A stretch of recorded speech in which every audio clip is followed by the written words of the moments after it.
Hello ICI loves, എല്ലാവരും സുഖമായിട്ടിരിക്കുന്നെന്ന് വിശ്വസിക്കുന്നു. ഇന്ന് ഞാനിവിടെ 15 മിനിറ്റിൽ തയ്യാറാക്കാൻ പറ്റിയ ബ്രേക്ക്ഫാസ്റ്റ് റെസിപ്പി ആയിട്ടാണ് വന്നിരിക്കുന്നത്. അതിനായിട്ട് ഒരു കപ്പ് തൈര് ഒരു ബൗളിലെടുക്കുക, ഒരു അര സവോള നന്നായി ചോപ്പ് ചെയ്തെടുക്കുക, ഒരു അര ക്യാരറ്റ് ഗ്രേറ്റ് ചെയ്തെടുക്കുക, ഒരു ടേബിൾ സ്പൂൺ മല്ലിയില ചെറുതായിട്ട് അരിഞ്ഞിടുക, പിന്നെ ഇഞ്ചി വെളുത്തുള്ളി ചതച്ചത് അര ടീസ്പൂൺ, ആവശ്യത്തിന് ഉപ്പ്, ഇത്രയും കൂടെ ചേർത്ത് നല്ല രീതിയിൽ നമുക്കിത് മിക്സ് ചെയ്തെടുക്കണേ.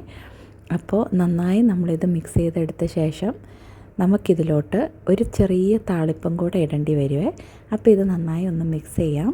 എന്നിട്ട് ഞാൻ പറഞ്ഞുതരാം എന്താ താളിക്കേണ്ടതെന്ന്. അപ്പം നമുക്കിത് വെറും 15 മിനിറ്റ് തയ്യാറാക്കി എടുക്കാൻ പറ്റും കേട്ടോ. അതാണ് ഇതിൻ്റെ പ്രത്യേകത. ഇനി നമ്മൾ എണ്ണ ചൂടാക്കി അതിലോട്ട് കടുകും കുറച്ച് ജീരകവും ചെറിയ ജീരകം ഇട്ട് താളിച്ച് അത് ഈ ബാറ്ററിലോട്ട് ഒഴിക്കുക. എന്നിട്ട് ഇതിലേക്ക് സേമിയ വെർമിസെല്ലി നല്ല തിന്നായിട്ടുള്ള സേമിയ എടുത്ത് ഇതിലേക്ക് നമുക്ക് ചേർത്ത് കൊടുക്കണം. ഞാനിവിടെ ഒരു കപ്പാണ് ചേർത്ത് കൊടുക്കുന്നത്. അപ്പം ഒരു കപ്പെന്ന് പറയുമ്പം 250 എടുക്കണേ.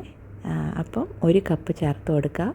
എന്നിട്ട് കുറച്ച് കപ്പലണ്ടിയും കൂടെ ചേർത്ത് കൊടുക്കുക, റോസ്റ്റ് ചെയ്ത കപ്പലണ്ടി അല്ലെങ്കിൽ കാഷ്യൂനട്ടായാലും ഓക്കെയാണ്.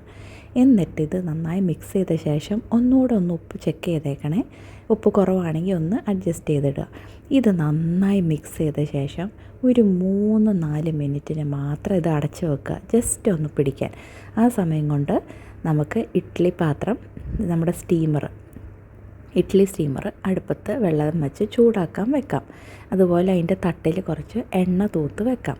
അപ്പോൾ അതാ നമ്മളിത് 3-4 മിനിറ്റ് മാത്രം ഇതൊന്ന് റെസ്റ്റ് ചെയ്യാൻ വെക്കുകയാണ്. ഈ സമയം കൊണ്ട് നമ്മുടെ ഇഡ്ഡലി സ്റ്റീമർ ചൂടായിക്കോളും. ഇനി ചൂടായ ശേഷം നമ്മൾ ഈ ബാറ്റർ കണ്ടോ, ഇതുപോലെ തിക്കായിരിക്കും. ഈ ബാറ്റർ നമ്മളെടുത്ത് നമ്മുടെ ഇഡ്ഡലിയുടെ പാത്രത്തിലോട്ട് എണ്ണ സ്വല്പം തൂത്തിട്ട് ഇഡ്ഡലിയുടെ പാത്രത്തിലോട്ട് ഇങ്ങനെ ഇട്ട് കൊടുക്കുക.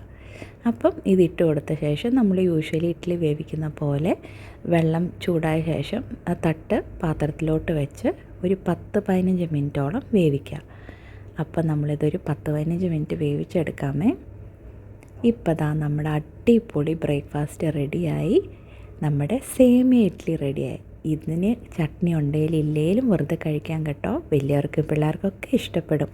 അപ്പോൾ എപ്പോഴും പോലെ ട്രൈ ചെയ്ത് നോക്കുക. ഇഷ്ടപ്പെട്ടെങ്കിൽ ഫീഡ്ബാക്ക് അറിയിക്കുക, ലൈക്ക് ചെയ്യുക, ഷെയർ ചെയ്യുക, സബ്സ്ക്രൈബ് ചെയ്യുക. Bye, stay safe.